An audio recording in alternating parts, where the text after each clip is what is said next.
exactly what anxiety feels like, or what are the symptoms, or what does it look like. I just want to do a small activity here. Again, use the chat box to answer and reply and let me know what you're thinking.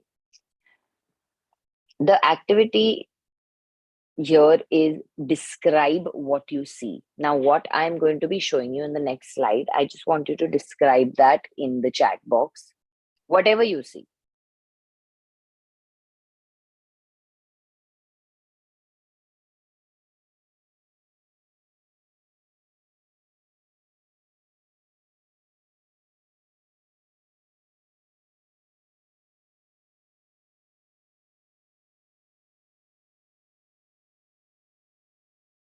What do you see? What's on the screen?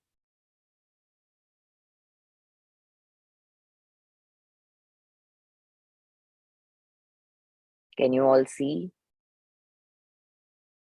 Blank screen? No, there's something else also on it. What do you see?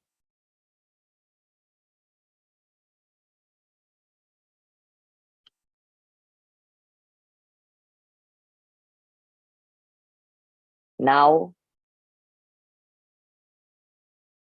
can you see?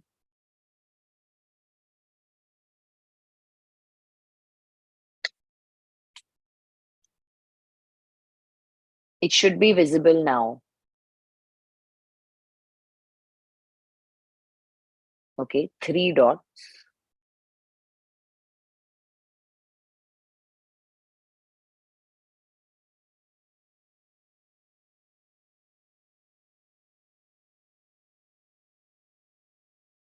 There's something else also on the screen along with a blank screen. There's also something else. Is it not visible?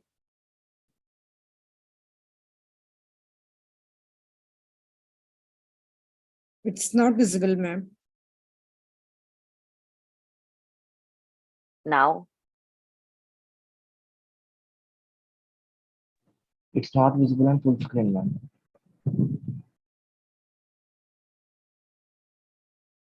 When you exit the full screen, it's showing. just 1 second.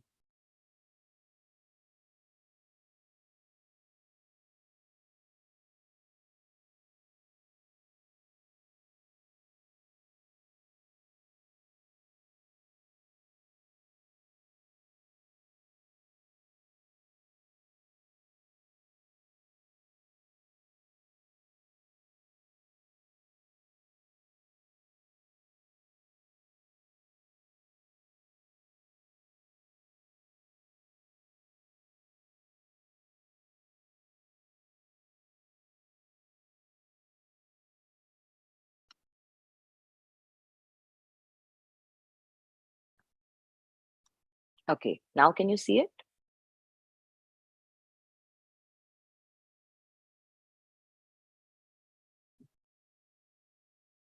Okay, describe what you see. Whatever it is you can see, however well you can describe it, in whatever ways you can describe it, describe it.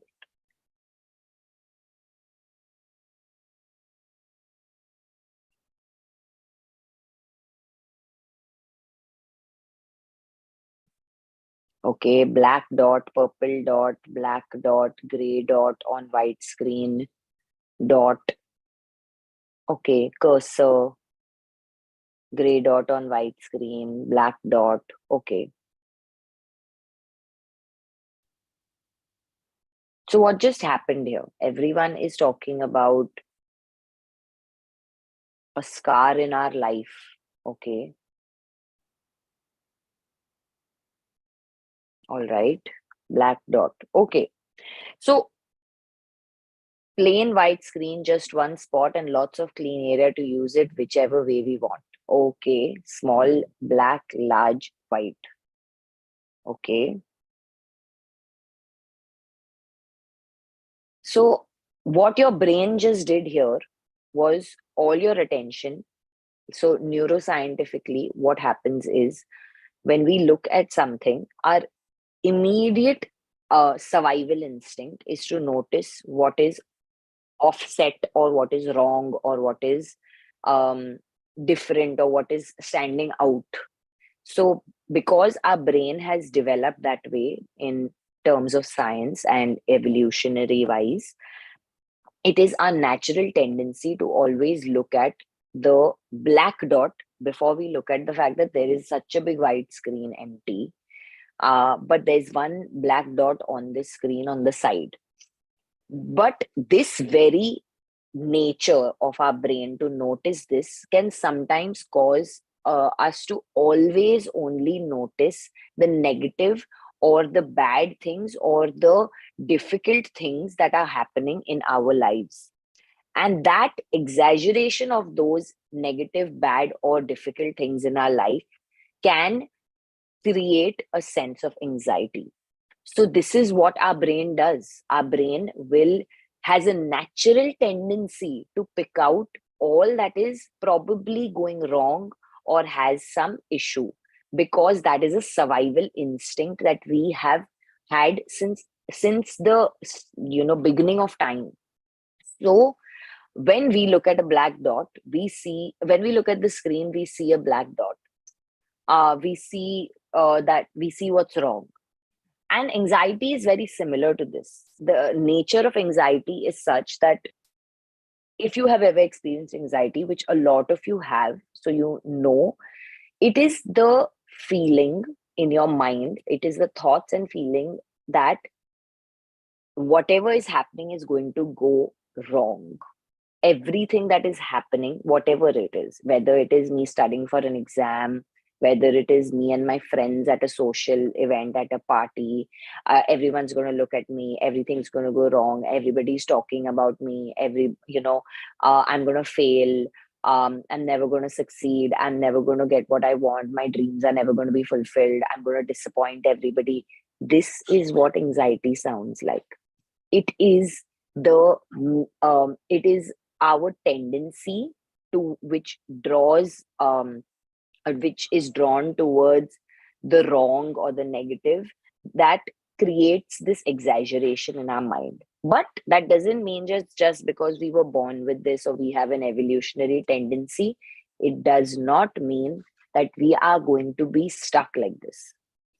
And that's what we're going to be talking about. So if you have experienced anxiety, you know that it has a lot of symptoms, lot of physical manifestations, a lot of ways that anxiety shows itself to us. The common ones are sweating, where you start perspiring on your whole body, your palms can sweat. The other one is rapid heart rate, very common. You may have noticed that your heart rate has gone higher, it's become difficult to breathe, your breath has become short. So there's shortness of breath, where you're breathing like this rather than the normal breathing that we do. So it's shortness of breath that also is the cause, that also is sort of linked to your heart rate. So when your heart rate increases, your breath becomes short, and that creates a sort of cycle of more symptoms. It can make you feel like your chest is feeling tight, it is feeling constricted, that you can't breathe, that you're feeling like you're choking. Then there are also symptoms where you start feeling like you're going to throw up, like you're nauseous, or your entire throat dries up. And you start to feel a constriction in your stomach, where you either feel like you need to go to the bathroom, or you start feeling bloated, or you feel gassy, or there is also a pass of wind here and there. There's all of these are digestive symptoms that come along with anxiety. Apart from that, there are also, this is all physical symptoms, that okay, you may have tremors where your hand is shaking, like I mentioned, there's sweating, there's all of these things. Okay, these are all physical symptoms. Now there are also mental symptoms, right? Psychological symptoms are, you can't concentrate, your focus is all over the place, you feel like you're not able to think clearly. We call that brain fog, when we feel like I'm not able to think clearly. I'm not able to comprehend what's happening and make sense of everything. Um, where you feel like, you're paying attention, but nothing is going in. So you're trying to pay attention, but nothing is going in. So that distraction, the low attention, the drop in focus, the drop in sometimes retaining memory or recalling memory at the time because you're feeling so overwhelmed physically and mentally. These are all the cognitive or psychological symptoms. Along with this, there are also symptoms where you start to feel really like you have a sinking feeling in your heart. You feel very low on energy. You just feel like your entire body is drained out of energy completely. Um, all of this is what anxiety can feel like. Now, we are saying anxiety is a broad term, okay? But there are many types of anxiety. There is, does anyone know any types of anxiety? Would you like to write it in the chat box? If you know, maybe you all can share your knowledge as well, so that I also understand, how much in detail I need to go. So why don't you all write in the chat box and tell me what are the types of anxiety you all know of? Like the different types of anxieties people face and manage and go through. Um, what which types exist?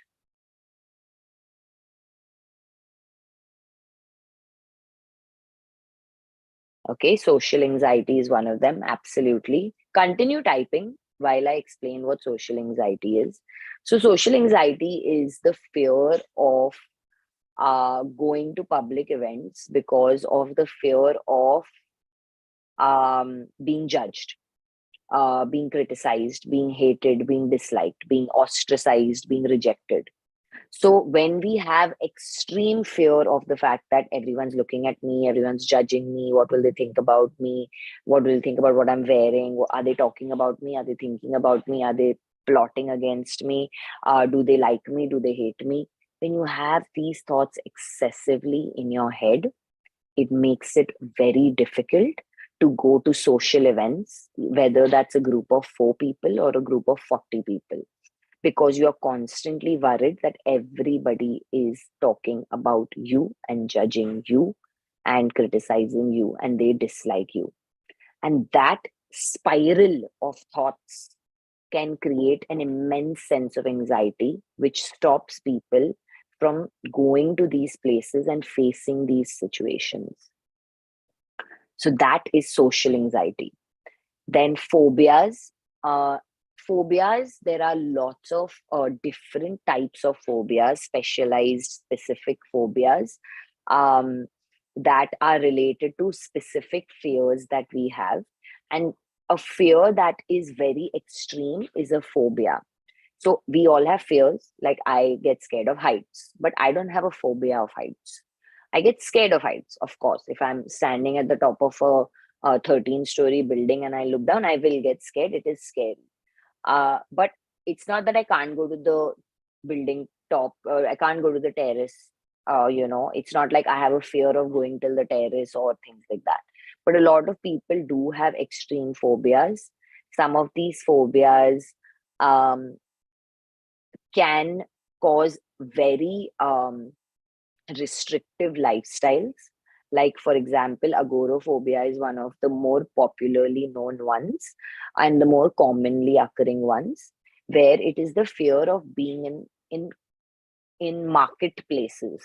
That's the literal translation, but it means that it's the fear of being in public places, like supermarkets, like movie theaters, railway, like train stations, all of these things. So it becomes very difficult for people to go into these spaces because the chaos and the sounds and the amount of stimulus that are present there is very overwhelming for them to um, you know uh, to cope with the environment. So that's agoraphobia. What other types of anxieties are there? Anyone else? Okay. Anxiety for panic situations. So that is something we call as panic disorder. So panic disorder is different, or panic attack is different from anxiety attack. And this distinction is very important to know. It's very important to know because how you deal with both of them are very different. A panic attack, I'm going to talk about that first, is a sudden and a extreme version of an anxiety attack. It comes on suddenly and it almost takes over your entire physical and mental being. It makes everything like it is the extreme version of anxiety. So it's extreme like heart rate being extremely high, palpitations, sweating, breathing becomes extremely difficult. Most people who are having panic attacks often describe it as they can't breathe, that they it feels like they're choking. And it sort of handicaps the person. But the other thing to remember is panic attack is something that is short lived. It is sudden and extreme, but it is short lived, which means it can go from 1 minute to 15 minutes, but it won't last longer than 15 minutes at all. So it is the maximum duration it can last is 15 minutes. And in this panic attack, you feel an overwhelming sense of, like this feeling is taking over. This feeling is taking over everything. You feel an overwhelming sense of loss of control. And that loss of control is what we need to use in order to help you get out of that panic situation. And we'll talk about that later. But it's important to know that a panic attack is sudden, it is extreme, and it is short lived in comparison to an anxiety attack, which can come and go in waves through the day. So you may have anxiety when you wake up because your cortisol levels in your body are high. Then it may go down. Then something comes up, there's a conversation about like exams or something, and it's making you feel worked up. Your anxiety spikes. And then okay, you're like, you talk to yourself, you console yourself, you feel better. And then your anxiety goes down. So anxiety, generalized anxiety, which is the most common form, generalized anxiety, comes and goes in waves through the day or through the week or through the month or through the year. It is not extreme, it is not sudden, and it is not short lived. It can come and stay for the whole day also. You may feel anxiety, you may be in that anxious state for the whole day also. Now, the difference is that when you have generalized anxiety, you are functional. It's not oh, now I have anxiety, I can't do anything. No, you can still function. You're able to do things. Yes, you may be slightly slower in comprehension, slightly slower in, reactions and taking charge of things, or you may be slightly panicked and maybe doing everything haphazardly, but you're still able to go about your day. In a panic disorder or in a panic attack situation, for those 15 minutes, you can't do anything. Or that 1 minute or 2 minutes, however long it lasts for you, you can't do anything. It becomes difficult to function for that much time because that's how extreme and exaggerated it is. In both these situations, it is a feeling of loss of control. But in panic attack, the feeling of loss of control is lot higher. In a generalized anxiety situation, you still are able to talk to yourself, console yourself, deal with, the changes, deal with the ups and downs, deal with the environment, ask for help, things like that. Someone has written separation anxiety in pets. So separation anxiety is something we see even in human beings.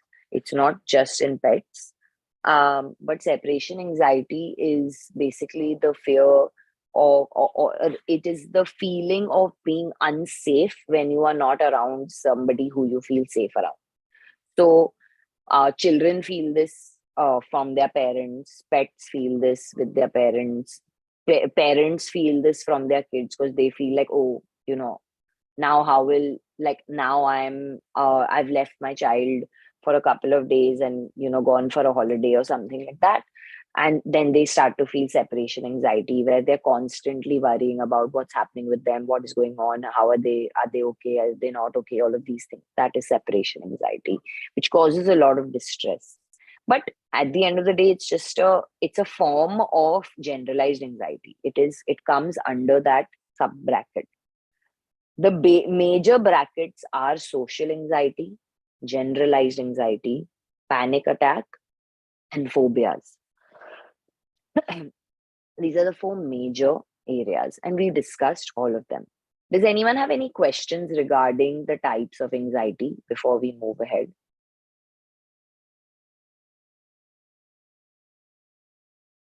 If you have a question regarding the types of anxiety, you can unmute and ask.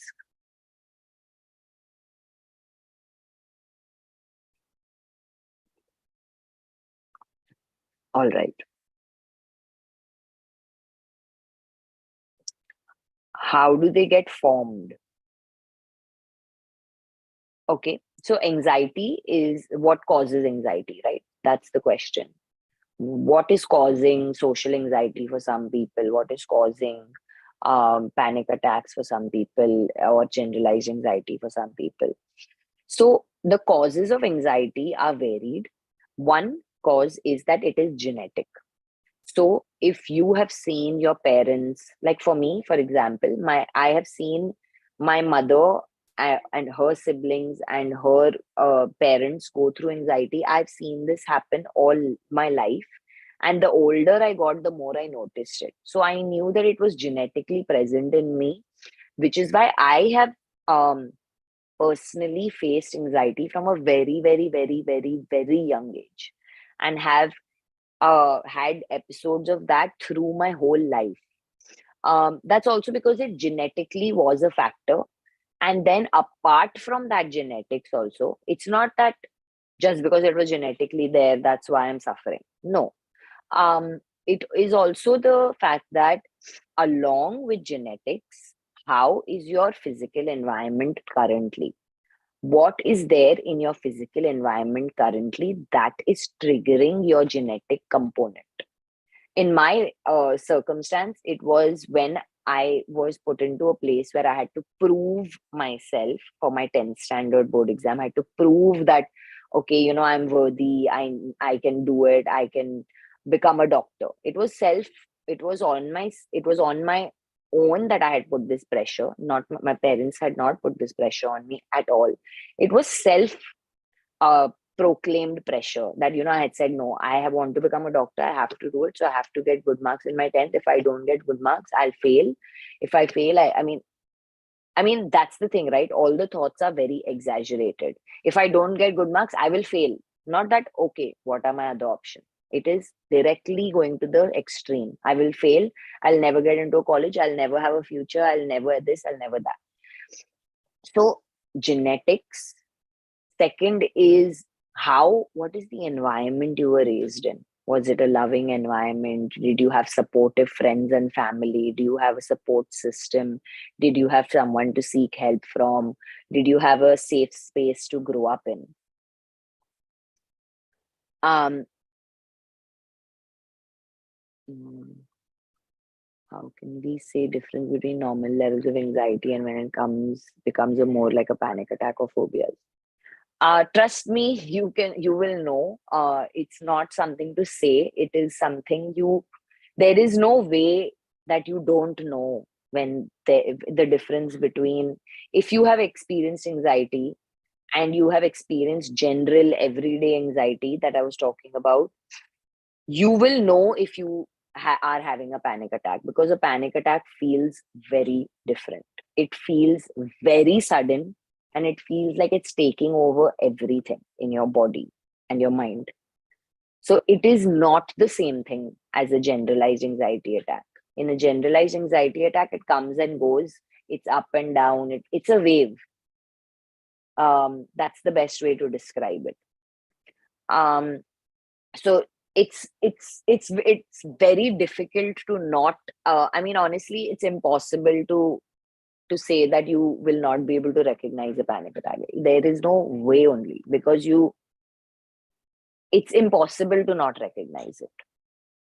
Every single human being in the world who has had a panic attack knows, if they are educated or understand what a panic attack is, they know that this is something different. This is not like most people, especially usually men, most people, um, uh, like elderly people, if they have panic attacks, they usually reach the emergency room, because a panic attack actually um, feels like it can, like the physical symptoms of it feel like it is mimicking a heart attack, because there's rapid heart rate, sweating, shortness of breath, constricted breathing, pain in the left shoulder.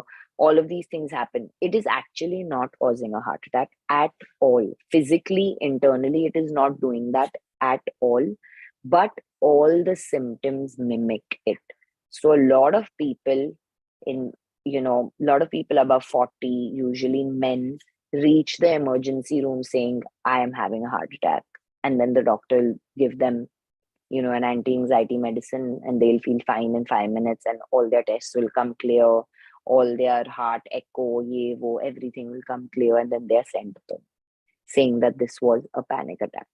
That's how extreme a panic attack can feel. Coming back to the causes of anxiety, the causes of anxiety, like I said, can be varied, um, and it is very valuable to know the cause for yourself. That brings us to our next stage of understanding anxiety. Anxiety in your body, in your mind, is, think of it as a part or a component of you that you need to get to know.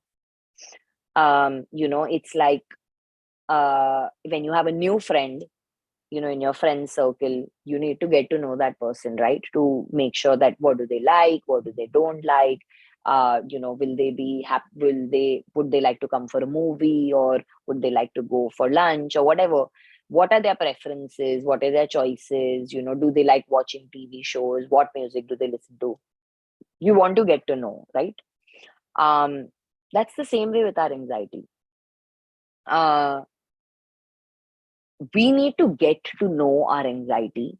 We need to understand why, when, how, and how much, what is triggering it, how is it coming about, what does it do, what does it need, how does it make me feel, how much is too much. All of these things are really important, and we are going to go through all of them. So we'll start with when. When is to understand what is triggering your anxiety, and in which circumstances is your anxiety being triggered. So our triggers are very important to know our causes, and that will be different for everybody. So I can't say that everybody's cause is the same. No. For some people, they have been through bullying, some traumatic events, some abuse, some difficult times at home, maybe getting hit, maybe some sexual abuse, or anything of those kinds. In any of those situations that mimic the trigger, the trigger being the event that happened, the trauma that took place, in any situation that even remotely mimics that, can make you feel very anxious.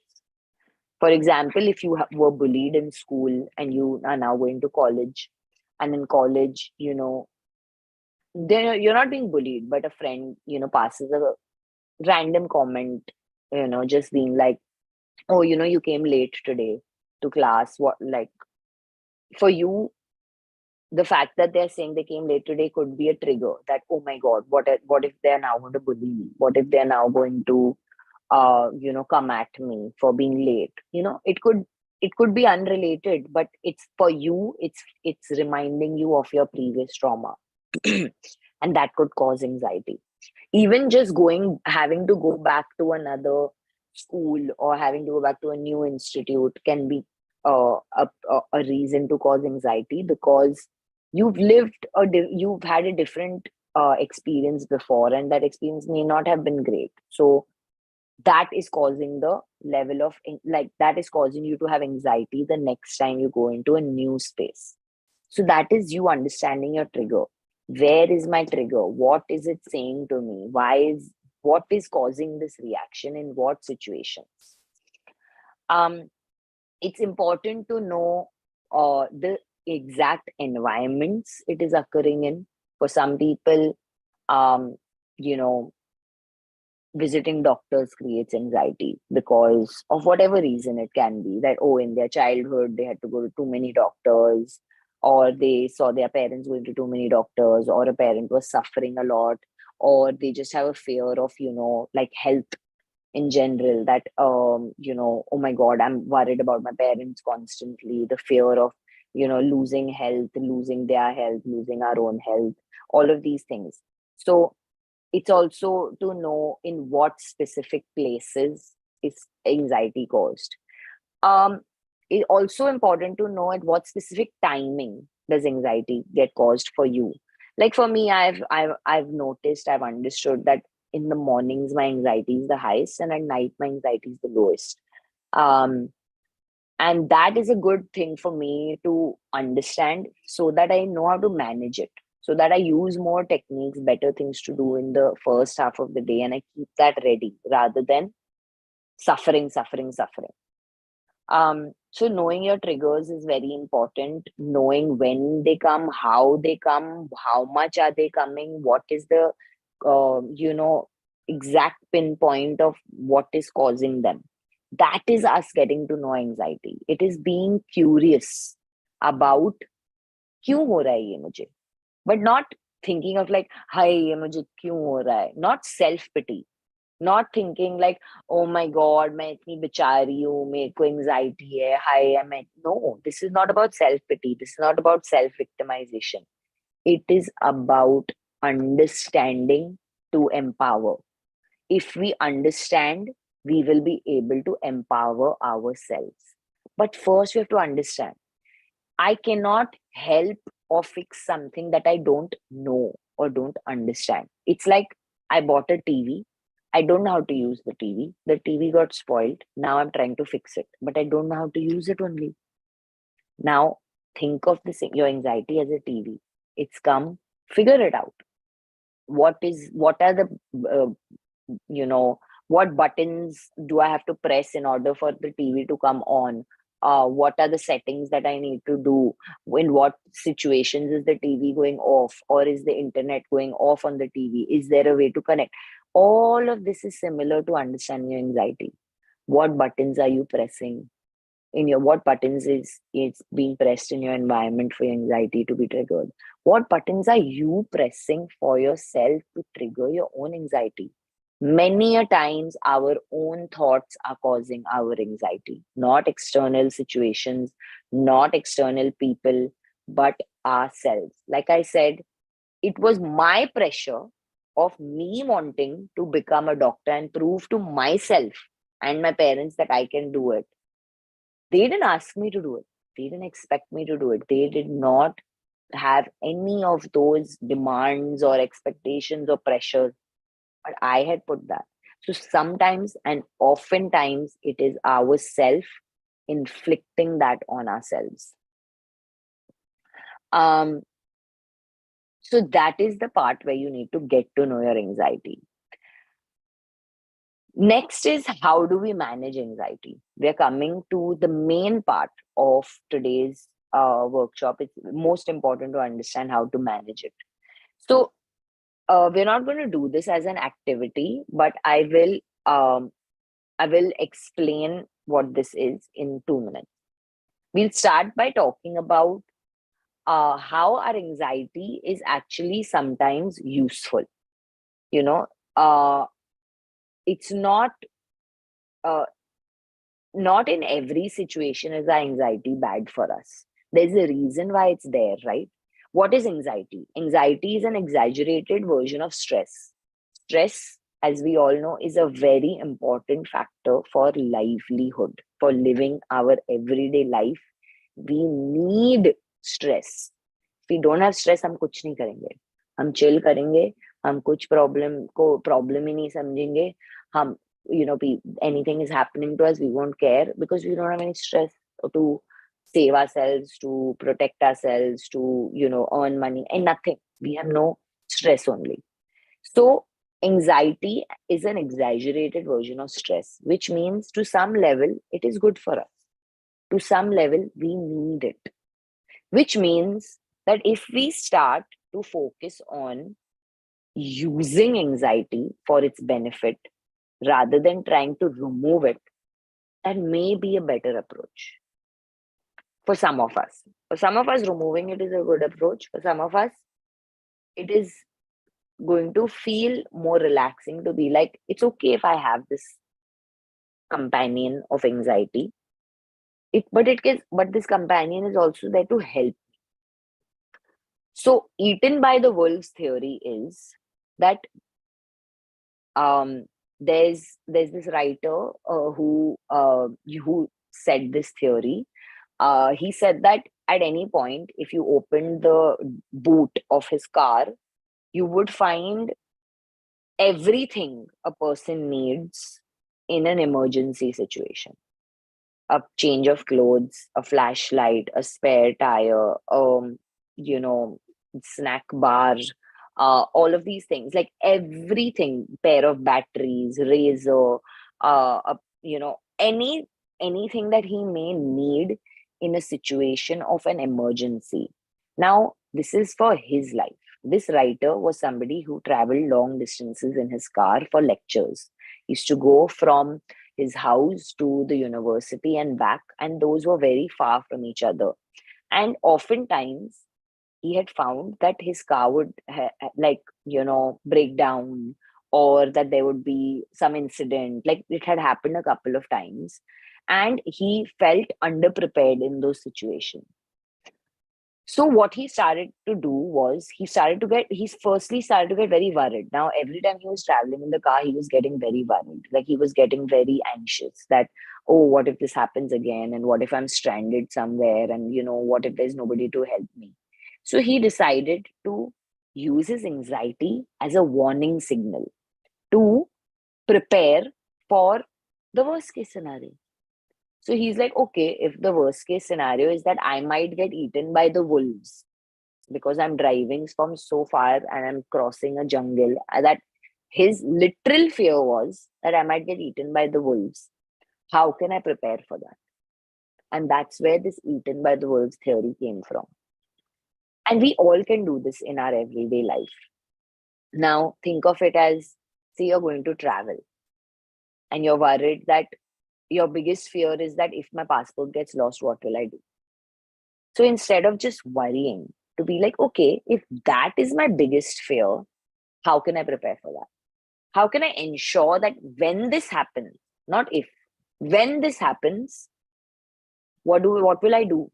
How will I be ready? How will I fix this if and when this happens? That is the eaten by the wolves theory. When we use our anxiety to prepare ourselves and be ready for the future, what we are doing is we are taking control back. Because anxiety is usually caused when we feel out of control of any situation. So, taking control back is the best way for us to reduce our anxiety levels. Next technique.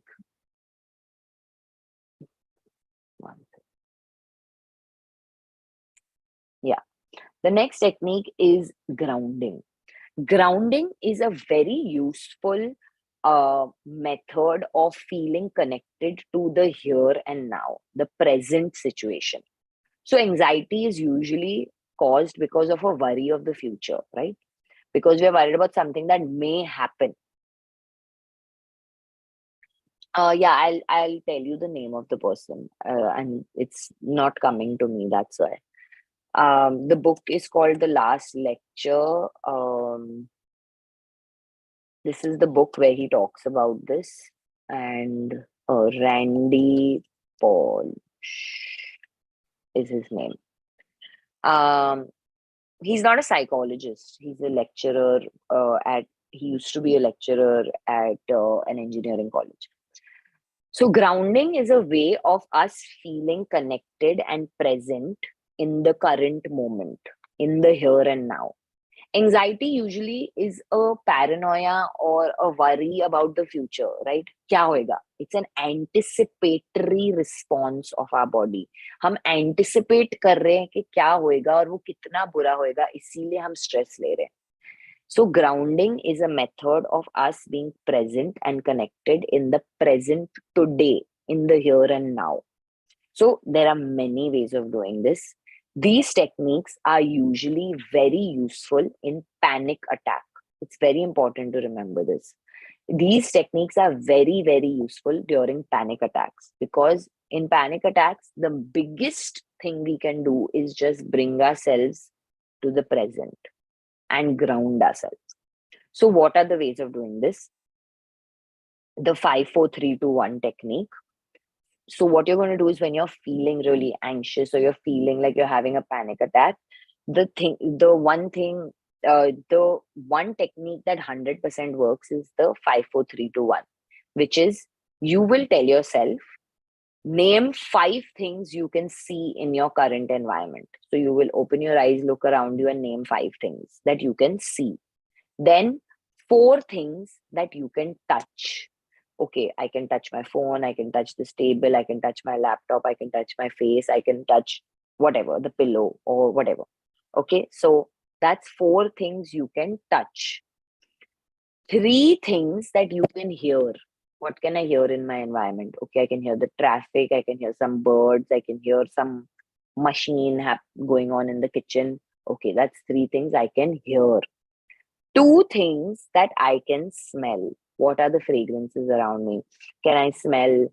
What does my shampoo smell like? What does my perfume smell like? Is there a fragrance around me? Smell. 2 things I can smell. And last is 1 thing that is the taste in your mouth. What is the current taste in my mouth? Now, this 5, 4, 3, 2, 1 technique, 5 things you can see, 4 things you can touch, 3 things you can hear, 2 things you can smell, and 1 thing you can taste in your mouth is your way of grounding yourself in the present moment using your 5 senses. And your 5 senses are very powerful. So, using them is a very good way of grounding yourself in the present moment. There are many other ways to ground yourself. You can just be like, okay, I'm going to start to name everything in my environment that is black color. Okay, my bag is black, my laptop is black, my phone cover is black, my chappals are black, my top is black. You keep doing this till you start feeling connected to your present environment rather than thinking about the future or etc. So grounding has many ways. A lot of people have a sweet to ground themselves to feel like, okay, I'm present right now, I'm in the current moment right now, this is the taste in my mouth, let's focus on that. So that is grounding. Next is personal narrative. How we talk to ourselves, what we are saying to ourselves in our mind all the time is one of the most important things that causes or reduces anxiety. If I'm telling myself all the time that, oh my God, I'm screwed, I'm ruined, I don't know what I'm going to do, everything's going downhill, I don't know how I'm going to do this, I'm not going to be able to do this, I'm a failure, I can't do it, I can't. If this is your dialogue in your head, your anxiety levels will only go higher and higher and higher and higher and higher. We have to ensure that we talk to ourselves properly, that we tell ourselves systematically positive things, that I can do this, I've got this, whatever the situation is, I can handle this. And also tell ourselves that whatever the outcome is, it is okay. It is okay. It is okay if I fail the exam. It is not the end of the world. It is okay if I'm feeling like this. It is okay if I'm experiencing these emotions. Normalize that. In sometimes what we do is, why am I feeling this? Why am I feeling this? Why am I feeling this? Why? पूछने से कुछ नहीं होने वाला है. Why पूछने से your anxiety will only increase. Instead, accept this is what I am feeling. It is okay. It is okay. I am allowed to feel it. I am allowed to feel whatever it is I am feeling. There is no big deal. It is okay. So, the way we talk to ourselves, what we are saying to ourselves, how positively we are affirming ourselves, how comforting we are being towards ourselves, and how compassionate we are to ourselves is a very, very, very important factor in managing anxiety. If we don't show compassion towards ourselves and our thoughts, our feelings, our everything, we are bound to feel more and more anxious. Um, Next is circle of concern versus circle of control. Now, we all have two circles in our life. The bigger circle in our life is where all our worries are. Worries of the whole world are in this circle. This is happening, this is happening, this is the problem. Mother's health, um, my health, exams, friends, ye, wo, all the issues possible. Now, that is that is your circle of concern, where everything is in that. All the problems of the world are in that.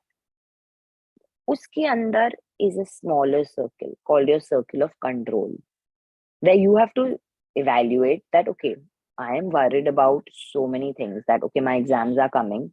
I have to study. There's so much portion. There's so much this thing. The grading system is bad. Oh my God, everybody cheats and everyone has the paper, and all of these random thoughts are coming to your head.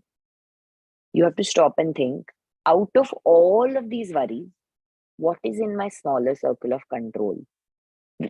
There aren't a lot of things we are always in control of, but the things that we do have control over, if we maintain our focus towards those things, it will be easier to manage anxiety. It will be lesser levels of anxiety that you experience.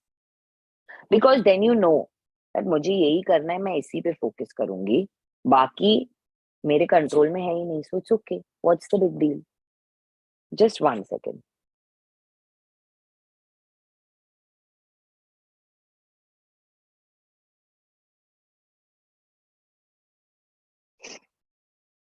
So that is your circle of concern versus your circle of control. The more important circle is your circle of control. Now, the next one is all case scenarios. So we earlier spoke about eaten by the wolves theory, where you are thinking about what is the biggest fear you have and preparing for that. So all case scenario is slightly different. Here you look at everything. Here you look at your best case scenario, you look at your worst case scenario, and then you look at your most likely scenario. That is, what is the best thing that can happen in this situation? Let me look at that also. Why should I not look at that? If I'm looking at the worst case scenario, I should look at the best case also, right? That I come first in class, that I ace all my exams, I stand first in class, I get into the best colleges, I get into the best universities. That's my best case scenario. My worst case scenario, I fail, and I don't move forward and I have to repeat my year. What is my most likely scenario? What is the thing that's actually most likely to happen? This helps us bring us to reality rather than pulling us in two different opposite directions that is constantly like a tug of war. This brings us to reality. This grounds us in the middle to make us understand that rationally, this is what is going to happen, and it is okay. Next is get help. If you feel your anxiety is very high, if you feel like you are really struggling, you're not able to self manage, that you've tried all the tools but they don't work, it is time to get help. Please do not hesitate from seeking help from a counselor or a psychologist. It is very, very important in this day and age, if for us to manage our anxiety at lower levels, to be able to sustain ourselves in high pressure situations. We have a lot of environmental triggers. We have a lot of changes constantly taking place, whether it's to do with social media or to do with the world around us or anything. We need to be equipped. And if help is needed for that, then so be it. Please don't be ashamed to ask, reach out, and find help. The same goes for your support circle, the friends, family, colleagues, teachers that you have. They are that you feel connected to, that you feel like you can trust and confide in. Please seek support from them. Seek support when you need it, because we are not meant to do this alone all the time. We are not meant to fight these battles alone. It is very difficult to deal with your own anxiety in solitude. When we seek support, when we talk to people, when we talk to our friends and family, we get some perspective. It gives us a better idea and perspective of our own problems and helps us understand those problems more from a broader lens rather than from a zoomed in lens. So a more macro view rather than a micro view, and that always helps. Zooming out of your own problem always helps, and that perspective is given usually by friends and family. You need to also I would spend some more time on this if we had more time. But at this point, what I would like you to do is I would like you to think about the fact that what works for you. It's important to know that all the techniques that we've spoken about, and there are many, many more, are not for everybody. Not everyone can meditate. Not everyone can do yoga. Not everyone can do everything. But there's something that will work for everybody. So we need to figure out what works for us. And I have some handy tips that I think everyone should know about anxiety. One is that caffeine, whether that is coffee, tea, Coca-Cola, Red Bull, they all exasperate or increase anxiety within you. So they increase the physical symptoms of anxiety. So if you are looking to reduce your anxiety levels, you must start by reducing your caffeine levels. And you will see the difference within 2 days itself. Meditation is not for everybody, and taking deep breaths doesn't always help. This is important to know because we usually suggest this to people like, oh, are you should meditate. Kabhi try kiya hai meditation? बहुत ही difficult है, बड़े साल लग जाते हैं to be able to ace it, to be able to learn it properly. And sometimes that's not what somebody needs when they are feeling anxious. They don't need to feel like they can't do something. So meditation is not a suggestion we give to beginner levels people. If you have been practicing meditation for many years, is when we suggest it. Mindfulness, on the other hand, is more beneficial. Mindfulness is the technique of being present in the current moment. It's similar to grounding, but this is a practice that you do every day. So when we're eating food, to eat it mindfully, to be able to feel all the textures of it in our mouth, to taste all the flavors of it in our mouth, to be able to experience that food and be present while experiencing it. Not like, oh, we are on our phone and eating and we don't even know what we're eating. So developing techniques of mindfulness takes practice also, but it's a lot easier to be mindful. Knowing your triggers is half the battle won. If I know my triggers, I can either reduce my triggers or eliminate them or avoid them or figure out how can I best deal with my trigger. What is the best way for me to deal with my trigger? So when I know my trigger, when I have gotten to know my anxiety and I've figured it out, I've sat with it, I've been curious about it, and I've understood my trigger, that is when only I can take the steps, right? Self-management comes from self-awareness. The first step is to be self-aware. Then only you can self-manage. Next is their circadian rhythm has a huge impact on your anxiety levels. Now, what is a circadian rhythm? It is the natural rhythm of our body that puts us to sleep and wakes us up. When the sun starts setting, there is a chemical called melatonin that is released in our brain, which helps us go to sleep at night.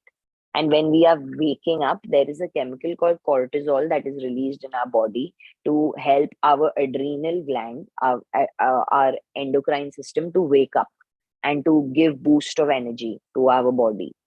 So if we don't sleep and wake up at a regular rhythm, which is हम रोज ही कुछ और कर रहे हैं, एक दिन 4 बजे सोते हैं, एक दिन 2 बजे सोते हैं, फिर 10 बजे उठते हैं, फिर 9 बजे उठते हैं, फिर 6 बजे उठते हैं, फिर 12 बजे उठते हैं. If we do this erratic stuff, our body is also becoming erratic. Our release of melatonin, release of cortisol, release of adrenal, it's all becoming chaotic. So all of these hormones are just jumping up and down in your body all the time, causing more distress, causing more anxiety. So if we want to manage anxiety, we first need to manage our sleep-wake cycle. If we just manage that, half your problems will go away. Take it in writing. Next is don't ask why. Like I said this earlier, don't ask yourself when you're going through something, why is this happening to me? Why am I feeling this? Why am I feeling this? It's okay. You are feeling it. It is okay. You just need to tell yourself, I'm feeling this and it is okay. What is it that I'm feeling? Can I label this? Can I give it a name? Can I identify it? When we do that, we familiarize ourselves with it. When a stranger walks into our house, we are more scared, right? And we're like, what is this person doing here? When that stranger tells you, hi, this is my name, this is why I'm here, you're like, okay, that's the same thing. If your anxiety comes up and you look at it as a stranger and you're like, why, go away, you're going to be more scared. You're going to create more anxiety. But if you be like, hey, what are you? What are you doing here? What brought you here today? That will help you feel less anxious. Oxytocin helps. Oxytocin is again a chemical that is released in our brain when we have close proximity to other human beings. Like when we hug someone, we hold someone's hand, when we are giving and receiving affection is when oxytocin is released. And oxytocin has huge benefit when it comes to managing anxiety. So if you have a pet, which is why they say go be around pets, hug them, all of these things, because oxytocin is released. And that brings me to the end of today's session. There are a few comments. I'm just going to read those. And then if you guys have any questions, I'd be happy to take them. If we keep ourselves indulged with accepting the surrounding circumstances, so we will keep in the zone. But if we ask why and this, we can reach over towards the starting call. If you would like to elaborate on this, please do, Pradipta, but I didn't understand what you've typed. We shall find and think out positivity out of all the negativity and feel proud and compare others is a good option to get rid of. Again, I'm not really following what you're typing. Could you please expound? Oh, no. Sorry, I'm not really understanding what you've typed. Peel of positivity is power of to get rid of. Yes, positivity is good, but don't use positivity for everything. You denying the fact that you're feeling an emotion is not positivity. That's denial. If I'm telling myself, oh, I'm not feeling anxious, I'm feeling great, I'm feeling great, I'm feeling great, I'm not feeling anxious, that is denial. That is not positivity. Yes, I am feeling anxious, but I'll get out of this. That I'll make it through. I will manage. That is positivity. There's a very big difference between those two situations. We usually mistake not feeling anything as positivity. No. Positivity is when you can look at a situation as it how for what it is and still feel like I know I'll make it through. I know I can do this. That is positivity, and that is very useful. If we keep ourselves indulged with accepting the surrounding circumstances, so we will keep in the zone. But if we ask, why am this, we can reach over towards the starting cause. Asking why I am like this is like asking yourself, मैं ऐसा क्यों हूँ, मैं ऐसा क्यों हूँ. That is not a fun thing to ask yourself. That's criticizing yourself. Why am I feeling like this? Not why am I like this. मैं ऐसा क्यों हूँ नहीं. पर मुझे, why am I experiencing this? What am I feeling?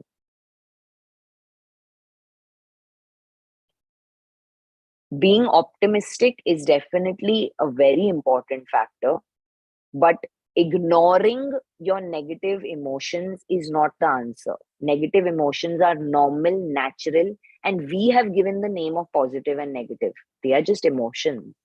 They are just as it is emotions. Nobody said these are positive emotions, these are negative emotions. We said that. We created that distinction.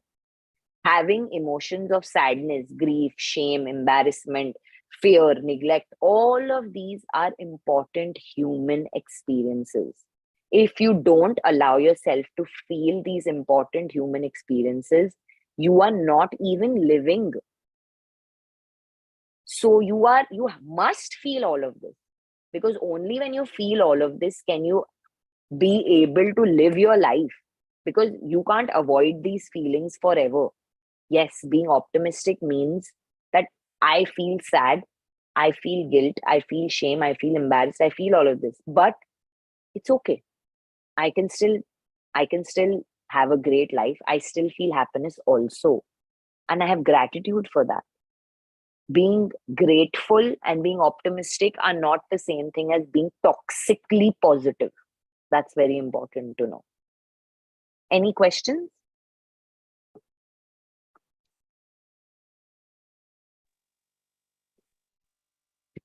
I'd like to request audience, if you have any questions, can like mute yourself and ask, can me chat, like type in your chat box so the ma'am can answer.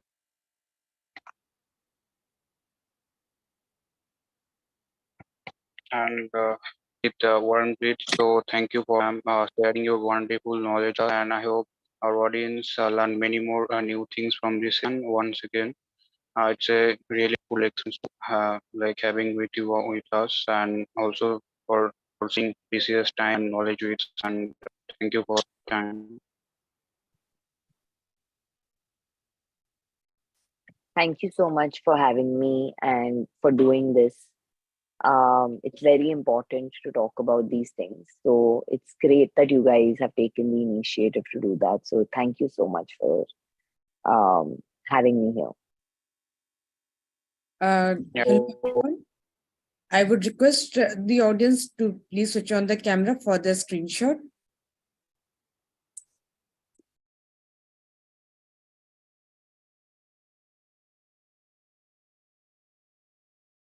Thank you.